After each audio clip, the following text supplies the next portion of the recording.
अस्सलामुअलैकुम नाजरीन, आप देख रहे हैं प्रोग्राम सच की तलाश। मैं हूं सामा एजाज। नाजरीन, आज हम ऐसी फिल्म की बात करने जा रहे हैं जिसे भारत ने बड़ी मेहनत, चालाकी, मक्कारी और अय्यारी के साथ पाकिस्तान के खिलाफ मनफी प्रोपेगेंडे के तौर पर पेश किया है। बात हो रही है धुरंधर की, एक ऐसी फिल्म जिसने हमारी सरहदों से बाहर बैठकर हमारे शहीदों, हमारे गाजियों और हमारी सियासी जमातों और सबसे बढ़कर शहर कराची के बारे में वो सब कुछ दिखाया जिसका हकीकत से कतन कोई ताल्लुक नहीं।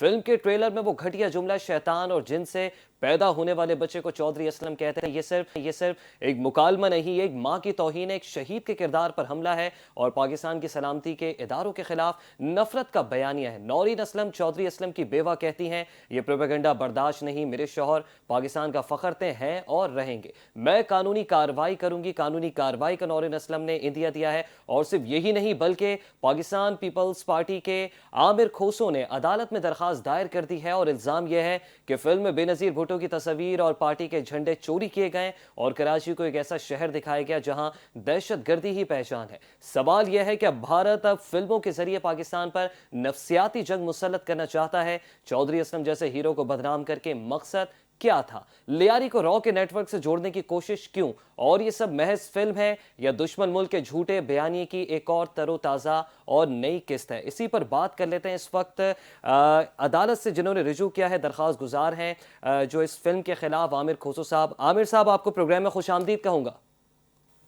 Thank you sir, thank you so very much. Aamir साहब, क्या सोचकर आपने इस फिल्म के खिलाफ अदालत से रिजू किया? इस फिल्म में ऐसा क्या था जिससे एक सियासी जमात के रहनुमा और कारकुन के जज्बात मजरू हुए हों? बिस्मिल्लाहिर्रहमानिर्रहीम। सबसे पहले तो बहुत शुक्रिया मुझे लेने के लिए। देखें, मैंने अदालत से रुजू किया है 22 AB के लिए। मैं सबसे पहले तो दरख्शां थाने में मैंने एक एप्लीकेशन जमा करवाई FIR की लॉज के लिए, जिस पे मेरी FIR जो है वो मेरी FIR नहीं दर्ज की गई। उसके बाद मैं SSP साउथ के पास भी गया, लेकिन उस पर भी मेरी FIR दर्ज नहीं की गई। जिसके बाद मैं अदालत में गया। मेरा मुद्दा सिर्फ ये है कि जो झूठा बयानिया नैरेटिव इंडिया जो है वो मूवीज के जरिए फैलाना चाहता है, 7 और 9 मई की फ्रस्ट्रेशन में जिस हद तक इंडिया गया है, ये वो बयानिया है जो जिसको पाकिस्तान ने भरपूर तरीके से पाकिस्तान के अफवाज ने मुस्तरद किया था। हमने देखा शहीद मोहतरमा बेनजीर भुट्टो, पाकिस्तान पीपल्स पार्टी के झंडे, सदर आसिफ अली जरदारी, पाकिस्तान के झंडे, पाकिस्तान पीपल्स पार्टी के रैली की विजुअल जिस तरह इस्तेमाल की गई, जी। वो मुकम्मल तौर पर हकीकत से मनफी थे। तो उसके लिए मैं अदालत से मैंने रुजू किया है कि ये एक क्रिमिनल एक्ट है और इसके ऊपर मुकदमा इंदराज किया जाए। अच्छा आमिर साहब, फिल्म में कराची के दिल लियारी को आलमी दहशतगर्दी का गढ़ दिखाने का आखिर हरीफ मुल्क भारत का मकसद क्या है? क्या दिखाना चाहता है?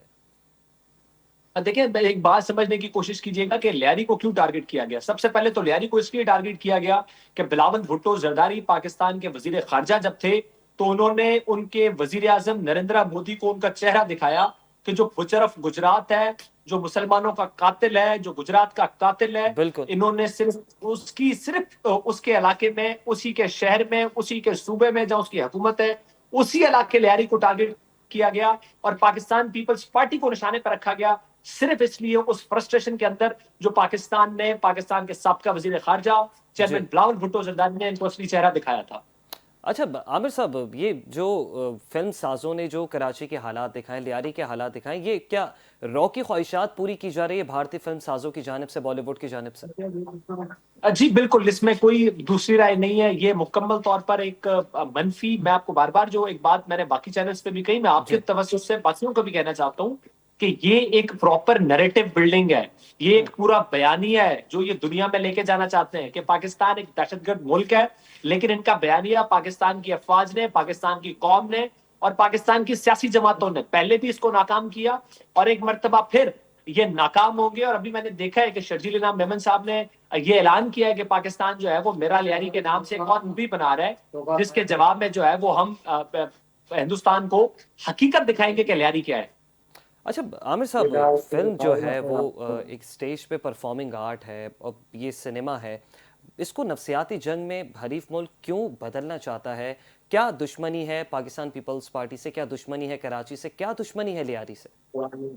सर देखें, लियारी का जो वर्कर है या जो लियारी का जो रहने वाला है, वो हमने देखा कि बड़ी तहरीकें जो है वो लियारी से चली है। हमने देखा जी। जो सियासी वर्कर लियारी से उठा, हमने देखा यहाँ से एक बहुत बड़ी मूवमेंट्स लियारी से चली। और लियारी पीपल्स पार्टी का गढ़ है। ना सिर्फ ये, मोहतरमा बेनजीर भुट्टो को जो उनकी जो शादी हुई थी, आपको याद होगा, वो भी जी। लियारी के अंदर हुई थी। ये इंडिया की वो फ्रस्ट्रेशन है बुचर ऑफ गुजरात को लेके, जो हकीकी दहशतगर्द है, उसको लेके जो उस बयानिया दुनिया ने अडॉप्ट किया, उसको जो है, उस फ्रस्ट्रेशन को किसी तरह ये काउंटर करने की कोशिश कर रहे हैं। लेकिन जिस तरह ये पहले नाकाम हुए थे, ये एक मर्तबा फिर नाकाम होते नजर आ रहे हैं। इंशाल्लाह इंशाल्लाह हमारी भी दुआ है, और हम भी जो है इसमें हिमायत करेंगे, क्योंकि मुल्क से बढ़कर कुछ भी नहीं है। और आमिर साहब, मोहतरमा बेनज़ीर भुट्टो शहीद, दुनिया उनकी मोतरफ़ है, उनकी इज़्ज़त करते हैं, सब उनकी इज़्ज़त करते हैं, चाहे वो सियासी हलके हों, चाहे वो सहाफ़ती हलके हों, चाहे हमारे वकला हों, इंटेलेक्चुअल्स हों। मोहतरमा की जो तस्वीर बग़ैर इजाज़त इस्तेमाल हुई हैं, ये फ़िल्म मेकर्स आखिर क्या करना चाहते हैं? ये मोहतरमा को ट्रिब्यूट दिया गया है, या फिर आप समझते हैं ये तस्वीर का, उन वीडियोज़ का मिसयूज़ हुआ है?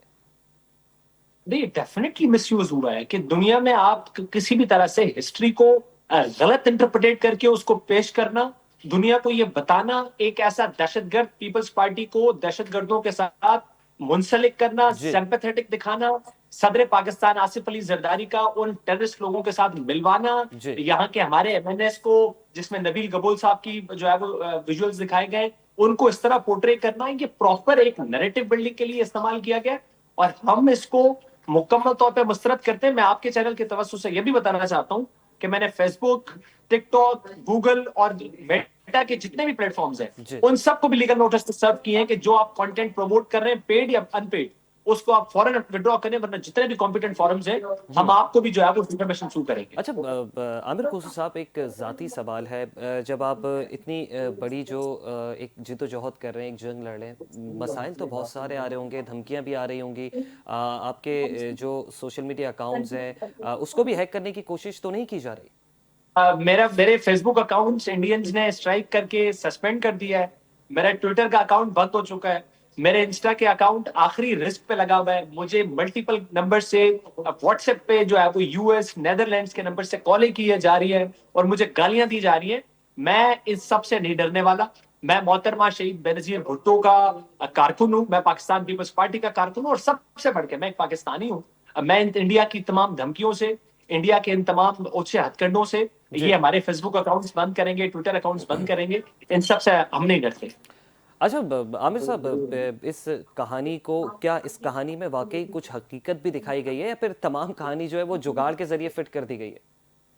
नहीं, हमें तो ये लगता है कि ये इंडिया ने अपने लियानी, देखे, एक पाकिस्तान का इंटरनल मामला है। वहां किसी टाइम तक हालात खराब थे, ये एक हकीकत है। जी। वो पाकिस्तान का इंटरनल मामला है, जी। लेकिन उसको इतने बड़े लेवल पे उसको इंटरप्रिटेट करना और इतनी गलत उसकी तशरीह करना कि यहाँ पर जो है वो जो कुछ हो रहा था उसका इंडिया से कनेक्शन था, दैट इज कम्प्लीटली रिडिकुलस।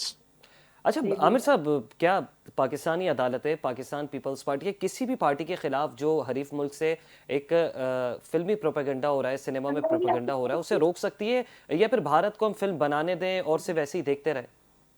नहीं, डेफिनेटली रोक सकते हैं। मुझे बहुत सारे लोगों ने कहा कि ये एफआईआर पाकिस्तान के अंदर कैसे बनती है। बहुत सारे लोगों ने कहा कि ये एफआईआर पाकिस्तान के अंदर कैसे बनती है। जी। तो मैंने उनको बताया कि सेक्शन 179 सीआरपीसी ये कहता है कि जहां कॉन्सिक्वेंसेज हुए किसी भी एक्ट के, जहां महसूस किए जाते हैं, वहां मुकदमा की इंदराज हो सकता है। तो इस बुनियाद पे पाकिस्तान के अंदर ये मुकदमा इंदराज हो सकता है। और मैं समझता हूँ कि एफआईआर की जब इंदराज हो जाएगी अदालत के थ्रू, जी। तो हम होम मिनिस्टर से रिक्वेस्ट करेंगे कि इंटरपोल का इस्तेमाल किया जाए और इन तमाम किरदारों को पाकिस्तान लाया जाए और इनका अदालत में ट्रायल किया जाए। अच्छा, आमिर खुसरो साहब, भारत जो है वो अपनी दहशतगर्दी पे तो फिल्में बनाता नहीं है, चाहे वो गुजरात के मामलात हो, मणिपुर के मामलात हो, अपने अंदरूनी फसादात पर एक पुरस्रार खामोशी इख्तियार किए हुए है भारत, और तमाम बुरी चीज़ें उन्हें पाकिस्तान में दिखाई दे रही हैं। क्या आप समझते हैं ये जो हाल ही में एक जंग में शिकस्त हुई है गुज़िश्ता साल, ये सिर्फ उसका जो है वो भारत चाहता है कि किसी न किसी तरीके से वो जंग तो हम हार गए, लेकिन हाइब्रिड वॉर जीत जाए? सर, डेफिनेटली मैं आपको फिर बता रहा हूँ कि कश्मीर के हकूक सल्ब करना, गुजरात में और बाकी इलाकों में मुसलमानों का कत्लेआम करना, सिखों का कत्लेआम करना, नरेंद्र मोदी की हद तो यहाँ तक आ गई है कि उन्होंने कनाडा में मौजूद सिखों का कत्लेआम किया। जी। कनाडा ने उनको, नरेंद्र मोदी को कन्विक्ट किया। हमने ये देखा नरेंद्र मोदी ने अकलियतों को मुकम्मल तौर पर भारत के अंदर, हिंदुस्तान के अंदर दबाया हुआ है। और उनका और जो वो नैरेटिव दुनिया के सामने थोपना चाहते हैं कि हम एशियन पावर है, हम सबसे बड़ा एशिया की ताकत है। पाकिस्तान ने 7 और 9 मई के दिन और रात ये बात साबित कर दी कि वो कोई बड़ी ताकत नहीं है, और वो उस फ्रस्ट्रेशन में अपना एक बयानिया बिल्ड करना चाहते हैं, जो मैं आपसे एक मरतबा फिर कह रहा हूं कि पाकिस्तान की अफवाज, पाकिस्तान की कौम और पाकिस्तान के शहरी।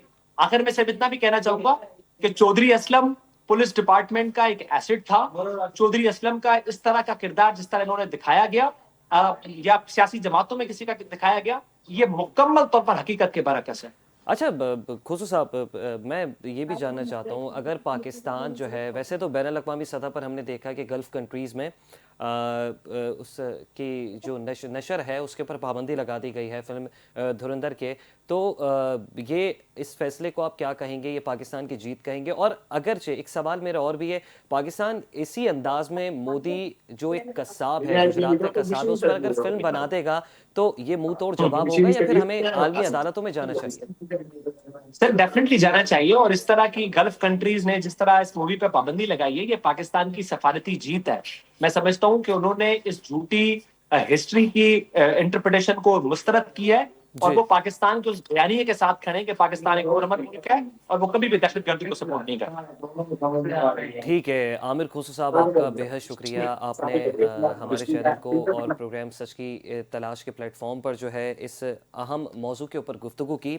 नाजरीन, पाकिस्तान ने कभी शोर नहीं मचाया, और पाकिस्तान ने तो ये भी कहा था जब टाकरा हो रहा था, जो कि मैदानी टाकरा था, जो कि फ़ज़ाई टाकरा था, उसमें भी पाकिस्तान ने कहा कि भारत हमला करे, जब हम जवाब देंगे तो हम नहीं बताएंगे, दुनिया बताएगी।